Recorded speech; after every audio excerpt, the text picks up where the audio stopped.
got the cross union now from Swage Lock, so I can start on the pipe work. But first of all, just got to finish off those batteries because I didn't quite have time to finish them off last week. So I've got 2 new batteries for the water alarms, and I'm just going to put the last one on and then put the end caps back on.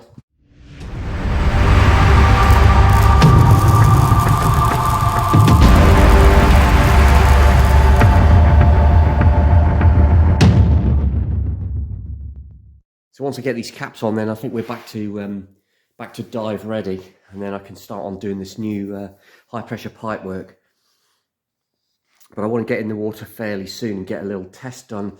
I just want to test these vents and everything. So I might just actually go in the harbour for a non-dive test, just to make sure that everything's okay. Right, everything's done. Everything's all fitted back in. It's quite a rigmarole to do that, but it's all in now. I've just got some lead to stick down the side there, and I haven't got any Sikaflex, which I used to stick it in. So I'll have to wait for just putting it all back, putting the lid back on. But it's not too bad. It's all done. I've done the other side, of course, as well. So now I can have a look at getting on with that pipe work.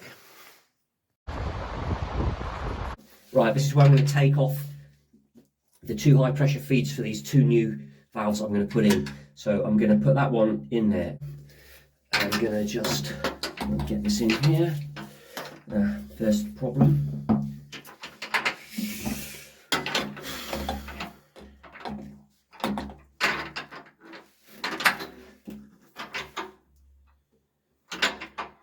I suppose I could get this with a Dremel.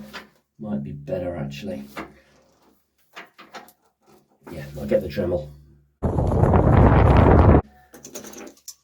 Right, I've got the Dremel. Dremel comes in handy for little awkward jobs like this. I've got to be a bit careful with this thing because it has a habit of whipping around if you're not careful, but I am going to be careful, of course.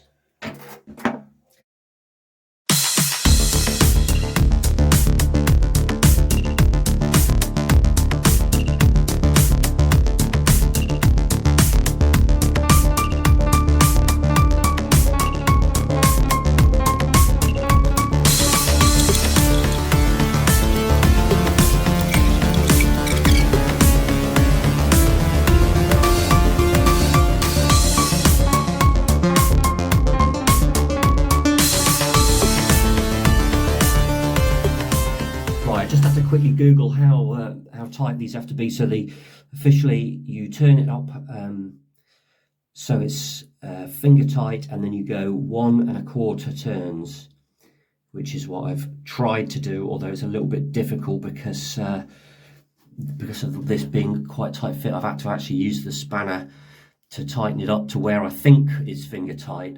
So I'm pretty sure it's okay though. So now I've got these other two ones to go in. Unfortunately, I'm not going to have time today, so I just put the ferrules back in. So I've got those out, and I just put those back in there so I didn't lose them.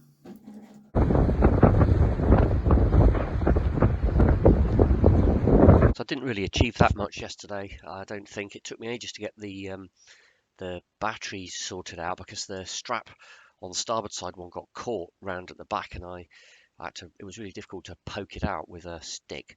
So I messed around for ages with that, and that wasted like loads of my time. But anyway,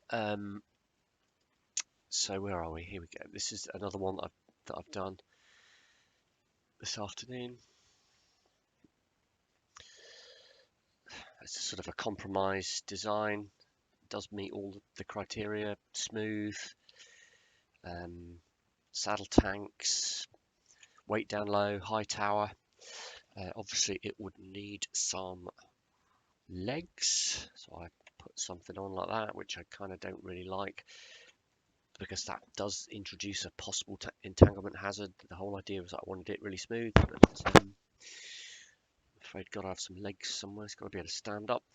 What else? Yeah, so this is all based on the 3-foot external ring 8mm pressure hull, which is I'm in discussion with engineering company about that at the moment. So I'm pretty sure I'm going to be going for this hull design anyway, and how the body comes together is anybody's guess at the moment. But anyway, that's kind of where I am at the moment.